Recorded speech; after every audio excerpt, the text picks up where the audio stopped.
Ito na po yung part 2 ng video na solar light. Hindi umubra po yung 662 na kuan. Tanggalin ko muna to, tapos ilagay natin yung kuan 65. Ano pa yun?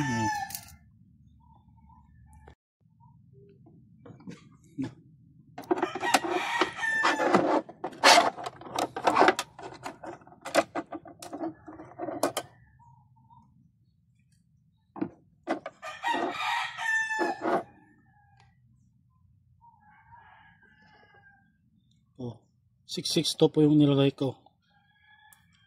Oh, yan po.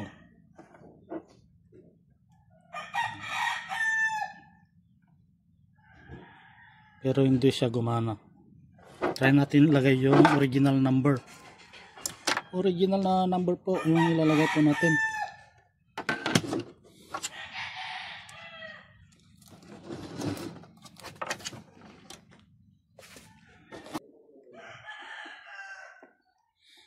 $662. Tapos lagay na lang natin dyan.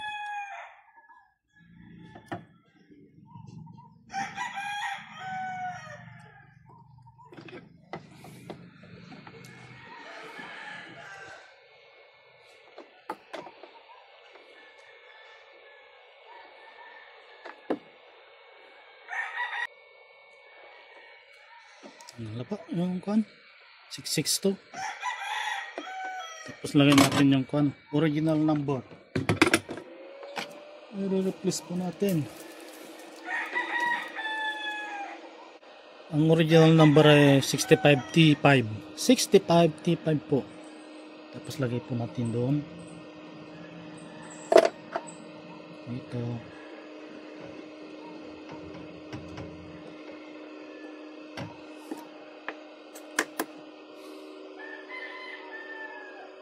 $65T5.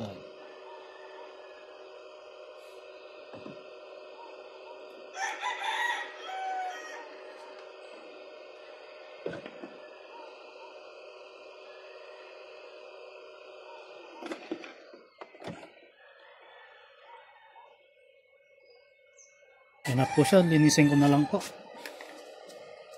Ano lang ko yung panlinis.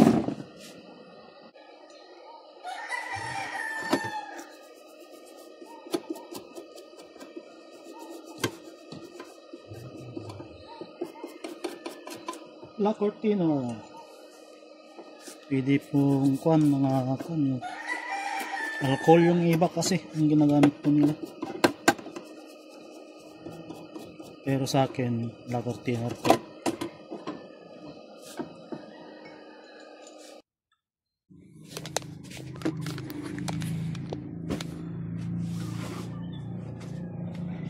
Hindi kita yung number. Uy, nagalaw.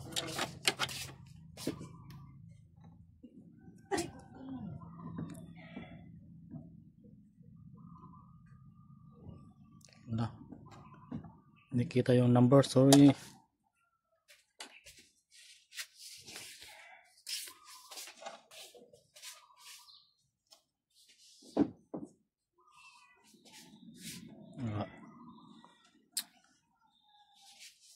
Yan na po. Yung pinis ko niya. Nalagay ko na po yung original number. Tapos connect ko na lang po yung mga kuan. Mga wire po niya.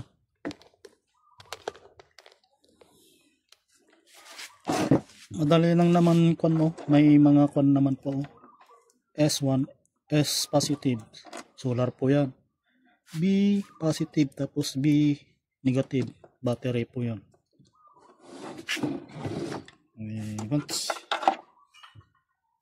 Connect ko lang.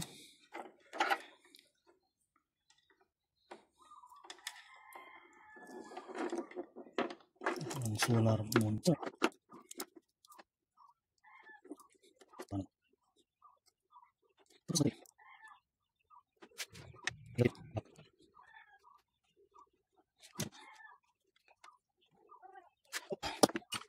The moment of truth.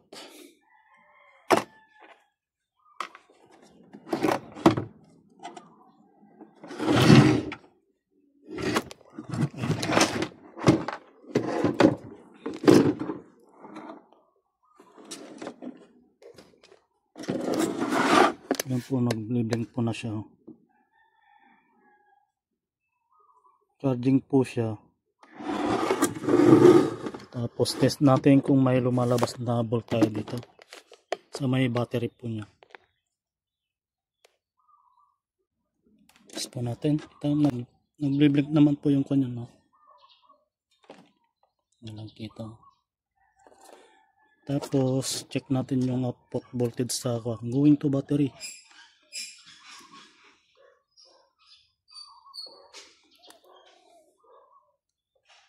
Siya na, walang tagahawak. Tapos dito 5.9. Merong lumalabas na 5.9, 6 volts. Working po yung output po niya. Open, kakargan po niya yung battery. Pero pag ayaw pa rin, sa battery na po mismo siguro may problema. We will see. Update you later. Yung tinitesting po natin. Ano? Ilaw po siya. Tapos dapat kailan i-touch po natin yung yung nilagay po natin. Kung umiinit po ba siya o hindi.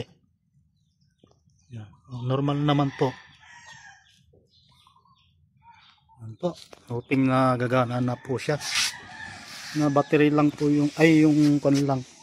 MOSFET po siguro to.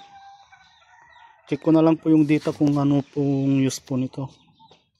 Kung anong klaseng po. SMD.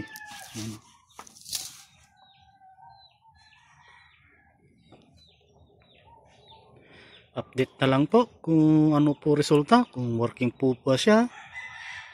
Pag ayaw pa rin, maybe yung battery na po may issue. Yun po ang isusunod kong papalitan. Update you later. No good. Sa 30 minutes na wala pong pumapasok na kuryente sa battery. Means may problema na po yung battery. Pero may lumalabas na dito sa papuntang sa battery. 6 volts po yung output po niya. Output galing sa solar going to battery. Pero ito hindi siya nakakargahan. Means may problema na po tong battery. Kailangan ko nang i-pull out po ito. Siguro papalitan na lang po ng bago. Yun na lang po solusyon. Nakalagay po dito 3.2 volts 10 ampere. Yan po yung number po niya. Ang ilalagay ko na lang po siguro ay Tepson na battery. Sa 30 minutes na binilag ko, wala pong pumapasok na kuryente sa battery. Meron pong output dito 6 volts po yung lumalabas, pero dito hindi siya nakakargahan, kaya may problema na po yung battery.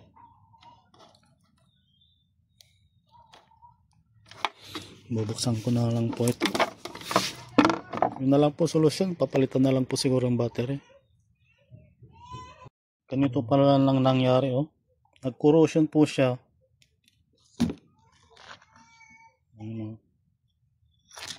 Tapos yung BMS niya wala na, bumigay na po.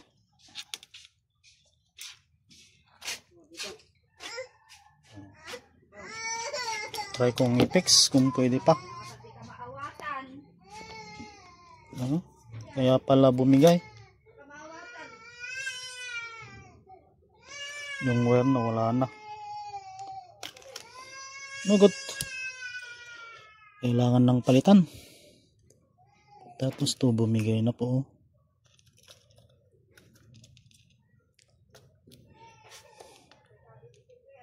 Try ko pa kung gagana pa tong BMS.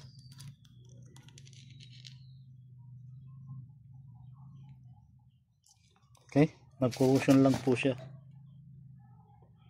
Tapos tinister ko po itong battery. May voltage pa siya. Working pa itong BMS po niya. Bumigay po siya.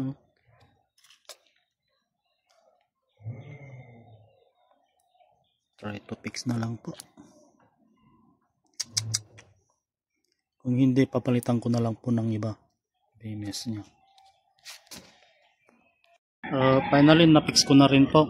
Nalinan ko na po dito. Tapos, naglagay po ako ng BMS na kwan dito. BMS po dito. Kabalot po dito. Kaya pala ayaw gumana kasi na-corrosion na pala. Try natin. Iilaw na po siya.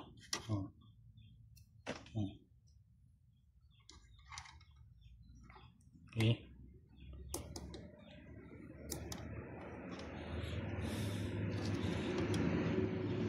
Okay. Save po yung battery po natin. I think meron na pong kunting linis na lang po siguro to. Pero pag ayaw pa rin, I think gana na po ito. Linisin ko na lang po. Corrosion lang po siguro ito. Aluminum. Basta pag nawawala na po siya. Aling na po siya. That's it. Okay na po siya. That's it. Ito lang po may share ko about solar light. Thank you for watching. Pabol ko na lang po. Lagay ko na lang po yung link ng kwan. Yung BMS po siguro. Tapos yung battery. Yun po. That's it. Thank you for watching again.